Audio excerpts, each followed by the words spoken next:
tata cara untuk menyantap, karena Korea itu beda sekali.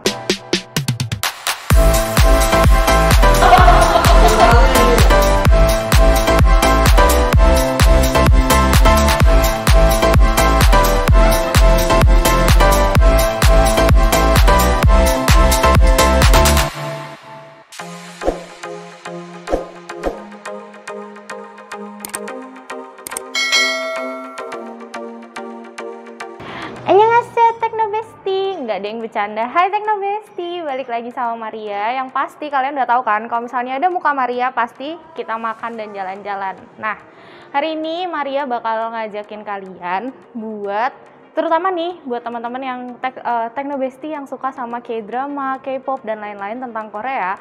Hari ini Maria bakal ngajakin kalian buat jalan-jalan dan makan-makan ke Seoul Palace.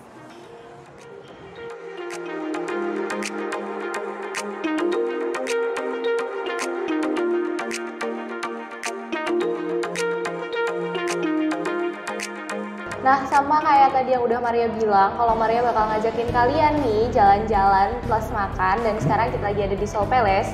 Nggak afdol rasanya kalau kita nggak ngobrolin dulu soal Seoul Palace dan gimana sih Seoul Palace ini berdiri. Nah, sekarang nih Maria lagi sama Bu Benita. Nah, tada! Tada! Selalu pasti kalau misalnya Teknokreasi itu menghadirkan narasumber-narasumber yang nggak main-main pastinya. Nah, sekarang kita lagi sama Bu Benita dan aku mau ngobrol-ngobrol nih. Maria bakal ngobrol-ngobrol sama Bu Benita tentang Seoul Palace, boleh ya Bu? Silahkan. Kita kulik-kulik nih. Nah, sebelumnya nih Bu, kan sekarang lagi banyak banget drama Korea, terus K-pop, lagi banyak banget juga yang booming-booming nih Bu. Nah, Seoul Palace ini kan berdiri, nyontek dulu ya Bu, 1988. Kamu udah lahir belum? Belum Bu, saya masih di awang-awang nih. Maria masih di awang-awang, Seoul Palace sudah ada nih di Semarang. Boleh nggak Bu diceritain gimana sih dulu sampai kepikiran untuk bikin restoran Korea? Ceritanya waktu itu makanan Korea memang belum dikenal. Suatu saat saya pergi ke Korea, terus saya nyoba makanannya. Wah, ini makanannya kok kayaknya cocok untuk lidah orang Indonesia, khususnya orang Jawa Tengah. Soalnya rasanya manis dan juga ada unsur pedasnya juga. Jadi berangkat dari ke Korea untuk mencoba, akhirnya saya bawalah makanan Korea itu ke Indonesia, dan mungkin saat itu ya Seoul Palace adalah yang pertama di Semarang. Di Semarang. Kalau sekarang udah menjamur ya kan Bu, kayak Ya, jualan topoki. benar. Sekarang sudah sangat menjamur dan memang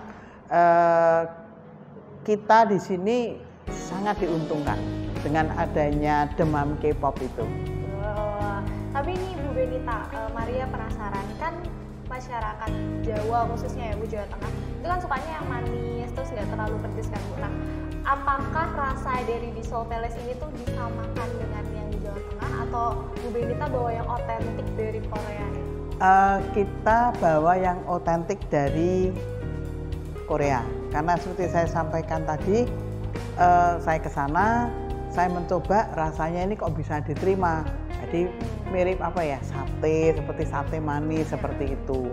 Oh, berarti tetap otentik ya Bu? Ya. Nggak ada kan kalau orang biasanya di fusion gitu kan? Nah, tetap otentik. Ada bumbu-bumbu dasar yang tidak bisa digantikan oleh bumbu lain. Misalnya itu ada yang namanya gochujang. Ada nggak ya contoh gochujang ya? Saya tunjukkan contoh gochujang. Nah, misalnya bumbu ini adalah pasta cabai ya, namanya gochujang. Nah, ini memang khas Korea dan ini memang harus ada, nggak mungkin digantikan dengan saus tomat misalnya, beda sekali. Walaupun warnanya sama. Kemudian ada juga ini bubuk cabai. Bubuk cabainya berarti beda Bu sama Bubuk cabainya beda. Mengapa beda? Karena cabai di sana itu kan tumbuh di 4 musim. Ya, dan itu memang mempengaruhi hasilnya. Yang kita butuhkan untuk makanan itu bukan hanya pedasnya, tetapi adalah warnanya. Jadi misalnya untuk membuat kimchi itu merah. Merahnya itu bukan merah karena pewarna, tapi memang merah kita dapatkan dari bumbu cabai ini, benar. Jadi yang kita butuhkan adalah bubuk cabai yang tidak terlalu pedas, tetapi warnanya bisa kita pakai untuk menjadi pengganti dari pewarna, seperti itu. Nah ini contohnya. Jadi kalau rasa tetap sama saja. Jadi semua yang di sini juga tetap pakai properti asli dari Sopeles ya Bu? Ya, jadi ini contohnya tadi dari ini tadi yang saya sampaikan bubuk cabai atau gochugaru itu kita pakai untuk kimchi.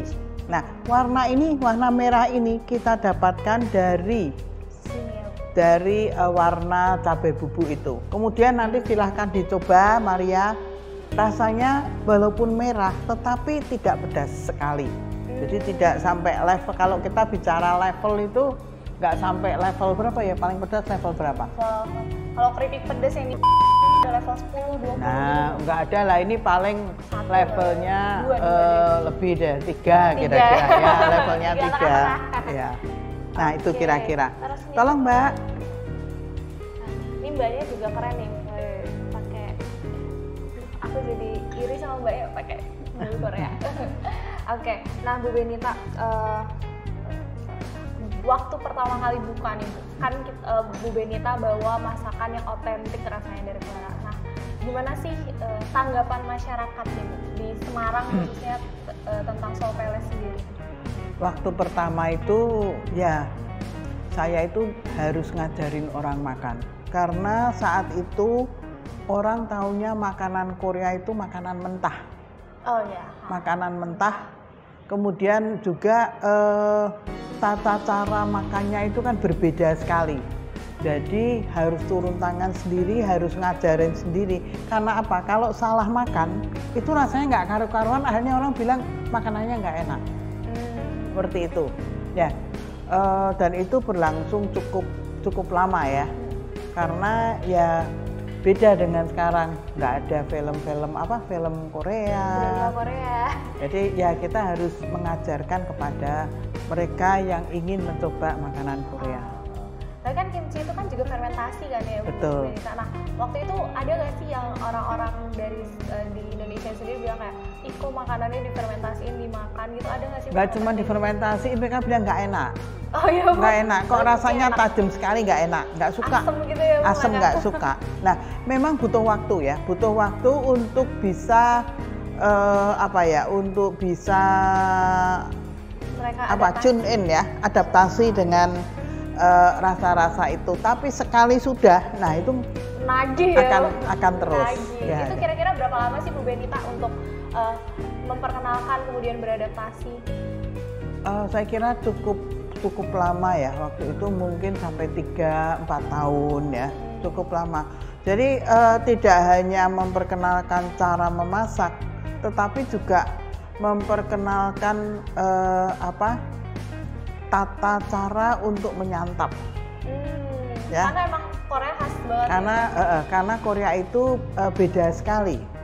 Kalau kita lihat ya, coba kita lihat di sini. Jalan-jalan nih Teknobesti, karena udah disiapin. Kita lihat ya di sini misalnya, ini kan ada bancan ya. Bancan itu kalau mungkin bahasa Indonesianya hidangan pembuka. Nah ini ada hidangan pembuka, bisa dilihat ini ada kacang, ini ada kimchi ketimun, ini ada kimchi lobak, ini ada makaroni ya. Nah ini juga ada kimchi lobak lagi, kemudian ini ada teri ya, teri dengan kacang. Nah ini ada kimchi. Nah ini paling penting untuk restoran Korea. Jadi kalau restoran Korea itu kalau mau menilai enak tidaknya itu harus kita coba kimchinya ya. Kimchinya bagaimana. Nah kemudian ada juga namul. Namul itu adalah sayuran berbumbu. Nah ini namul, di sini ada tauge, kemudian di sini ada kweling ya, kweling atau bayam. Kemudian di sini juga ada ini salad. Ya. Pakai salad sayur ya, gitu pakai salad sayur. Yang membedakan adalah bumbunya ini adalah pakai mayones Korea. Oh. Ya. Kemudian satu lagi bahan yang tidak boleh ketinggalan kalau makan di restoran Korea itu adalah selada. Nah itu teknobesi kalau makan daging ya Bu. Betul sekali ya, karena begini, nanti bisa dipraktekkan ya. Kalau kita makan daging saja tanpa dibungkus dengan selada, itu kan rasanya tadi saya bilang manis. Begitu nanti kita bungkus dengan selada ini kan rasanya tawar. Jadi ini akan menetralisir rasa daging sehingga akhirnya nggak terlalu full gitu. Nggak terlalu enak juga ya, terlalu enak, pengen makan terus. Nah kalau pengen makan terus kan nanti pelanggan bisa makan banyak, saya lakunya banyak, Seal Palace lakunya banyak gitu. Yang penting itu enak Bu kalau orang-orang sekarang. Nah, ini Maria juga kepo nih Bu sama ini makanan Tamiya ini kan banyak banget ya Bu macam dari kayak kimchi-kimchiannya gitu Bu. Nah ini apa nih Bu? Nah ini ini adalah salad kentang atau Korean potato. Ini juga favorit dari kami. Ini kentang. Ya kentang, kemudian kita buat bumbu, diberi bumbu. Kemudian ini atasnya ada telurnya. Oh ini telur. Ya kemudian ini membuatnya dicampur dengan mayones Korea. Ya nanti silakan dicoba. Jadi seluruh hidangan pembuka ini adalah hidangan-hidangan yang memang menimbulkan selera makan. Tidak ada misalnya yang rasanya manis. Ya, kalau manis gitu kan nanti kita cepat enak gitu cepat tadi. Kenyang. Ya. Kalau manis cepat kenyang, makanya kalau misal all you can eat jangan minum yang manis. Betul sekali. Jangan makan manis. Nah, boleh kita duduk lagi Bu? Yuk. Kita duduk lagi. Nah, ini Bu Benita, pertanyaannya banyak nih Bu, kayak soal esai nggak apa-apa ya Bu? Nggak apa-apa. Terus yang khas dari Seoul Palace sendiri apa nih Bu? Dari berbagai macam menunya juga kan banyak banget ya Bu. Yang khas dari Seoul Palace ini apa? Jadi yang paling disukai pelanggan itu adalah di barbecue-nya. Ya ada Korean barbecue. Kemudian juga bibimbap ya. Jadi bibimbap itu kayaknya memang sederhana sekali, nasi campur Korea. Ya, tapi yang khas adalah di ramuan bumbunya. Monggo nanti bisa dicoba. Jadi kami ada kira-kira 80 macam menu. 80 itu udah barbecue, nasi. Ada barbecue, ada nasi, ada mie. Misalnya yang khas itu jajangmyeon. Nah, bihun gitu kan Bu? Ya, kayak mie jajangmyeon. Nah, itu nanti bisa dicoba. Orang-orang biasanya nyebutnya mie hitam. Karena bumbunya hitam. Nanti kita ada sesi 2-nya ya Bu, kita masak-masak sambil kita nyobain nih makanan di Seoul Palace. Dan pertanyaan paling penting nih Bu, biasanya ditanyakan, Seoul Palace itu halal nggak sih Bu? Kami sejak awal berdiri, itu target kami adalah orang Indonesia, bukan orang Korea. Sehingga karena kami juga berada di Semarang, makanan kami adalah memang no pork, no lard. Ya. Jadi halal ya guys, tetap berarti semua kalangan dari agama apapun bisa ya Bu? Bisa, ya? bisa. Karena emang dagingnya pun tetap daging sapi ya Bu? Ya. Daging sapinya nih Bu, apakah diimpor atau cari di Indonesia nih? Kita ada dua macam daging, yang satu lokal, tapi ada juga yang diimpor dari Amerika, jadi US beef. Misalnya nanti yang akan kita coba ini namanya bull kalbi. Bull kalbi itu barbecue rib ya, iga ya, barbecue iga. Nah itu kami menggunakan daging sapi dari US. Karena apa? Karena kami membutuhkan satu kualitas rasa dan tekstur yang standar. Daging yang kami gunakan ini berasal dari sapi yang makannya itu biji-bijian, bukan rumput. Istilahnya adalah grain fat. Di Indonesia kan rumput ya Bu? Nah, kalau daging makan rumput itu kan akan berpengaruh terhadap dagingnya karena makanan yang diasup pun itu kan juga tidak standar. Iya. Kalau misalnya musim hujan banyak, maka rumputnya itu kan jadi gemuk misalnya. Kalau musim hujannya berkurang kan rumputnya kan Kecil ya kayaknya? lebih Kering gitu. lebih kering. Nah, yang ini kita butuhkan yang green fat. Dan juga karena daging-daging ini sebelumnya tidak kita masak dulu, jadi benar-benar kita potong, hanya kita cem sebentar, terus dimakan. Jadi dibutuhkan satu kesegaran dan satu kualitas yang prima. Berarti di sini fresh semua ya Bu? Ya, daging untuk barbecue betul. Fresh semua ya Bu? Wah, itu juga penting nih teknologi. Nah, pengertian fresh ini adalah tidak dimasak dulu. Jadi daging ini tidak direbus dulu. Bukan fresh daging segar, karena kalau daging dari US kan pasti perjalanan pun udah frozen ya. Tapi pengertiannya adalah langsung dibakar, tidak ditumis atau tidak mengalami proses memasak yang lain. Jadi emang dipotong, dibumbuin, langsung bisa dibakar nih sama Teknobesti. Oke, sebisa satu lagi nggak? Oke, terakhir nih Bu Benita, terakhir apa sih rahasianya Soul Palace bisa bertahan sampai sekarang? Yang pertama ya memang kami banyak dibantu oleh pelanggan-pelanggan kami ya, banyak pelanggan setia. Mungkin sekarang ini sudah generasi ketiga dan keempat. Nah, yang kami selalu pertahankan adalah konsistensi. Artinya adalah menggunakan bahan-bahan dengan kualitas yang prima. Nah, ini kadang-kadang memang repot.